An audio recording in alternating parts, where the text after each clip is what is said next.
네, 전국에 계신 설춘환 캠퍼스 멘티반 여러분 반갑습니다. 저는 여러분들의 스마트나 멘터 설춘환 교수입니다. 오늘 강의 주제는 부동산 임대차 계약 후 임차인 전입신고는 어떻게 해야 될 거냐. 사실 이 사건은 한 2, 3주 전에 저에게 어떤 수강생이 급하게 전화가 와서 상담을 하러 온 사건입니다. 웬만하면 상담을 하지 않는데 거의 울먹울먹 하는 분의 전화를 받았기 때문에 상담을 하였습니다. 사실 여러분 하루에 저한테 카톡과 상담을 하고 싶다라고 하는 분이 많았을 때는 약 60여 건 정도입니다. 60여 건. 이걸 상담하면 저는 뭐 거의 어렵죠, 여러분. 그래서 저도 사실 강의도 하고 또 박사과정 수업도 들으러 가고 책도 쓰고 여러 가지 것들을 이렇게 또 녹음도 해야 되고 녹화도 해야 되고 하니까 또 쉽지 않은 그런 부분이 있었습니다만 여러분들 이 사건을 반드시 잘 기억해 두시길 바라겠습니다. 늘 얘기하지만 이 강의 자료는 저희 네이버 카페 설춘환 캠퍼스에 공지사항에 올라와 있으니까 다운받아서 사용하시면 좋을 것 같고요. 자, 여러분 전입신고는 어떻게 해야 할까? 자, 이 케이스입니다, 여러분. 자, 등기부상 주소 평창동 232번지 204호 빌라입니다, 여러분. 빌라. 그러면 빌라에 대한 전입신고는 원래 어떻게 해야 되느냐? 여러분, 우리가 원래 단독 다가구 주택은 어떻게 하는 거죠? 과거에는 집원까지만. 지금은 이제 집원으로는 안 되는 거니까 도로명과 건물의 번호까지 하면 되는 거 아닙니까? 반면에 집합 건물, 빌라, 아파트, 뭐 이런 것들은 어떻게 해야 됩니까, 여러분? 우리가 얘기하면 도로명, 건물의 번호, 동, 호수까지 제대로 신고를 해야만 한다. 너무너무 중요한 그런 부분입니다.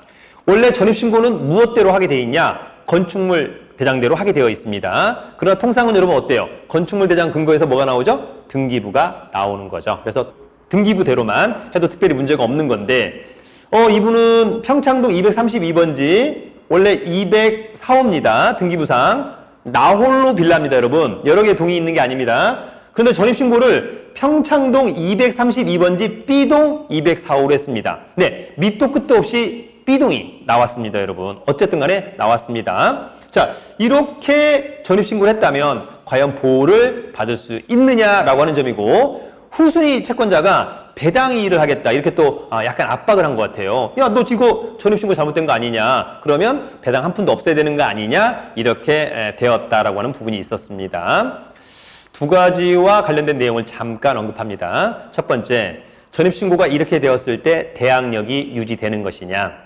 두 번째, 후순위 채권자가 앞에 임차인에 대해서 배당 이의를 하려면 어떻게 해야 할까? 이 두 가지의 내용을 정확하게 여러분들이 알아두시길 바라겠습니다. 자, 결론적으로 여러분, 첫 번째, 평창동 232번지 밑도 끝도 없이 B동 204호는 적법한 전입신고가 됩니다. 대항력과 우선분재권을 갖습니다. 여러분, 이유는 왜 그럴까? 만약에 여러분 이 빌라 동이 여러 개의 동인데 동 표시를 잘못했다라고 한다면 대항력이 없습니다. 그러나 여러분 이 빌라는 나홀로 동입니다. 그래서 B동은 전혀 문제가 되지 않습니다. 그래서 이 사건 평창동 232번지 B동 204호는 적법한 전입신고가 된다. 자, 그럼에도 불구하고 우리는 앞으로 전입신고할 때 어떻게 여러분? 최소한 등기부대로 제대로 신고해야 된다라고 하는 점을 꼭 기억하시길 바라겠습니다.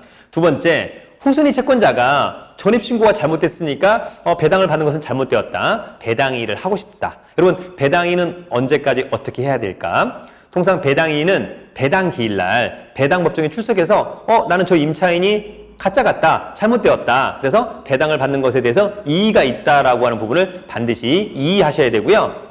중요한 건 그로부터 일주일 안에 반드시 배당이 소송을 제기하신 다음에 소제기 증명원을 해당 경매에게다가 제출해 주어야 합니다. 아시겠죠, 여러분? 네. 그러나 이 사건은 굳이 배당이의가 들어올 필요는 없었던 사건이죠. 왜냐하면 아마도 대법원 판례에 이런 내용들이 있을 것으로 보입니다. 그럼에도 불구하고 전입신고를 조금 제대로 잘하는 습관을 가지자. 다시 한번 원래는 건축물 대장, 그러나 건축물 대장을 근거로 해서 등기부가 나오는 거니까 전입신고는 여러분 등기부대로 최소한 여러분 임차인이 보증금을 손실을 봐서는 안 된다라고 하는 점 꼭 기억하시길 바라겠습니다. 아시겠죠, 여러분? 네. 양질의 공부와 양질의 투자, 멘토와 멘티의 실력만큼은 대한민국 원탑 카페, 네이버 카페 설춘환 캠퍼스. 저는 설춘환입니다. 여러분 화이팅!